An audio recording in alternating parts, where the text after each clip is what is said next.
গাজীপুরে টঙ্গীর একটি বাসা থেকে দুই শিশুর মরদেহ উদ্ধারের ঘটনা নিয়ে বিস্তারিত জানাতে সরাসরি যুক্ত হচ্ছেন সহকর্মী নজরুল ইসলাম। আমরা যুক্ত হচ্ছি।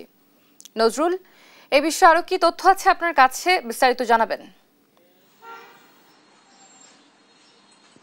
আপনি যেমনটা বলছিলেন, আপনি জানেন যে গতকালকে টঙ্গী পূর্ব আরিসপুর এলাকায় এবং 8তলা একটি বাসার 3য় তলায় কিন্তু একটি মর্মান্তিক এবং হৃদয় বিদারক একটি ঘটনা ঘটে। সেখানে কিন্তু আপনারা জানেন যে দুইটি শিশুকে কিন্তু ঘরের ভিতরেই অর্থাৎ হত্যা করে কিন্তু ফ্লোরে ফেলে রেখে যায় এবং পাশের রুমেই কিন্তু মা সালেহা বেগম এখানে শুয়েছিলেন।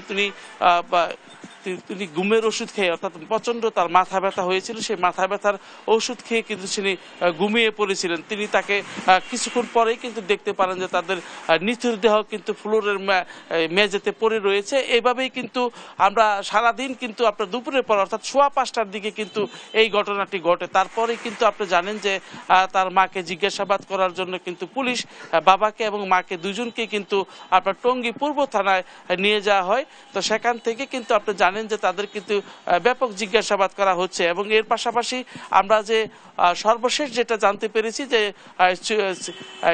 ছোট শিশু যে দুটি, একটি সালেহা বেগম, অপরটি হলো যে আব্দুল্লাহ, দুইজনকেই কিন্তু আপনার লাশ দুটো মর্গে পাঠানো হয়েছে। শিশু দুটি লাশ সেই মর্গে থেকে কিন্তু রিপোর্টের জন্য কিন্তু নেওয়া হয়েছে। এছাড়া কিন্তু আপনার এই শিশু দুটিকে হত্যার ঘটনা নিয়ে পুলিশ কিন্তু ব্যাপক এলাকায় চাঞ্চল্য সৃষ্টি হয়েছে এবং রহস্য সৃষ্টি হয়েছে।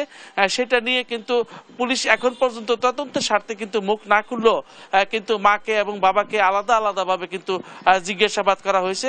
তবে আপনার শিশু দুটির পিতা দীর্ঘদিন কিন্তু 17 বছর মালয়েশিয়ায় বসবাস করতেন। সেখান থেকে কিন্তু চাকরি শেষ করে তিনি দেশে এসে কিন্তু একটি পিকআপ ভ্যান কিনে ব্যবসা শুরু করেন। তো আমরা দেখতে পেয়েছি যে উনি বারবার কিন্তু তার যে পরিবার, অর্থাৎ পরিবারের কথা বলছিলেন যে উনি মানসিকভাবে অসুস্থ এবং বারবার কিন্তু বলার চেষ্টা করছিলেন যে উনিকে বারবার বিভিন্ন সময় কিন্তু বিভিন্ন ডাক্তারের পরামর্শে কিন্তু উনি চলতেছে, এরকমটাই দেখেছি। তবে তাদের আর্তনাতে আশপাশের এলাকা কিন্তু পরিবেশ ভারী হয়ে আসে। কিন্তু আপনি জানেন যে 5:15টার দিকে ঘটনার পর থেকে কিন্তু এলাকায় ব্যাপক আলোড়ন সৃষ্টি হয়েছে এবং সবার মুখে মুখে কিন্তু এই শিশু হত্যার ঘটনা কিন্তু সবাই বলাবলি করছেন। এবং এছাড়া কিন্তু আমরা ওসির সাথে কথা বলেছি, পুলিশের পক্ষ থেকে কিন্তু ব্যাপক প্রস্তুতি রাখা হয়েছে যে ঘটনাটা কি ঘটেছে সেটা নিয়ে। তো এই ছিল আমার কাছে গাজীপুর টঙ্গী এলাকা থেকে শিশু হত্যার ঘটনার সর্বশেষ।